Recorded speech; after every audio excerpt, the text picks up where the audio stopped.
Maratón Valencia Trinidad Alfonso y el 10K Paralelo citan en 2015 a más de 25.150 corredores en la línea de salida más espectacular.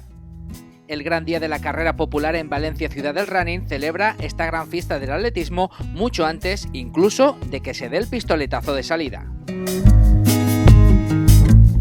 El crecimiento brutal en la prueba de 42 kilómetros, que supera los 16.650 corredores inscritos con un 25% de censo internacional, obliga ya a la organización a un esfuerzo extra con una doble salida, como sucede en los grandes maratones internacionales.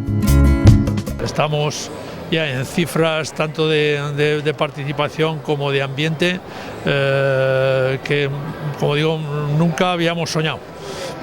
Esta mañana teníamos 16.600 y pico inscripciones, que aún crecerán, o sea, más de 3.000 más que el año anterior, y pienso que la inscripción es el mejor o el elemento más objetivo cara a, digamos, a darle una nota a esta carrera. Creo que la meteorología nos va a acompañar de nuevo con un día soleado, o sea que vamos a tener todo el espectáculo de 25.000 corredores entre maratón y 10K asegurado. En Atenas hay 9 salidas. En París hay 5 o 6 salidas, o sea, en cuanto el número de corredores se hace de ese calibre, pues hay que regular el flujo, digamos, por las avenidas, las calles y sobre todo por los puestos de avituallamiento. Entonces al corredor le es igual, porque a él lo que va a contar es su tiempo. Una gran cita que celebra también la participación en un 10K Valencia Trinidad Alfonso que equipara por primera vez a hombres y mujeres en cuanto a número de inscritos para compartir salida y espectacular meta con la prueba de 42 kilómetros.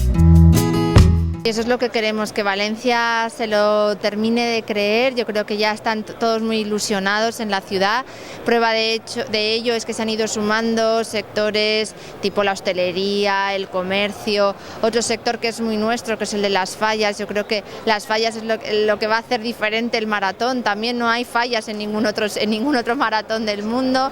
La verdad es que es un orgullo ver que las mujeres nos vamos incorporando al mundo del deporte. Sin duda esto es uno de los símbolos de que la sociedad avanza, que la sociedad está desarrollada, que hay igualdad entre hombres y mujeres, y bueno, pues qué mejor señal que en la 10K, aunque en el maratón todavía tengamos puestos que conquistar, que hayamos llegado a esa equidad. La ciudad entera disfruta ya de esta fiesta participativa y deportiva, con una agenda de actividades para todos los públicos y que va mucho más allá de las dos carreras, con iniciativas como Valencia Shopping Run, que se estrenan para reforzar y animar una prueba de tal envergadura que necesita la colaboración de todos para soportar este crecimiento. Tenemos 27 comercios que han tematizado su escaparate con el maratón, además en un concurso muy simpático y que ha gustado muchísimo tanto a comerciantes como al público, y tenemos también unas ofertas especiales, unos descuentos en los días 13 y 14. Donde habrán descuentos para todos, pero un descuento especial para aquellos que nos muestren el dorsal o su inscripción de participación como corredores en el maratón. La prueba empieza a las 9 de la mañana, pero los primeros cortes de tráfico los efectuamos a las 7 de la mañana. Son muchas horas de servicio y lo difícil para la policía local es conjugar todo, conjugar la carrera, conjugar la entrada y salida a los hospitales y que la ciudad pueda vivir dentro de una normalidad. En total, más de 25.200 personas llenarán de color las calles y avenidas de Valencia Ciudad del Running, el amarillo para el 10K, el naranja del maratón y el azul de una meta que espera a todos los corredores en el mejor final posible.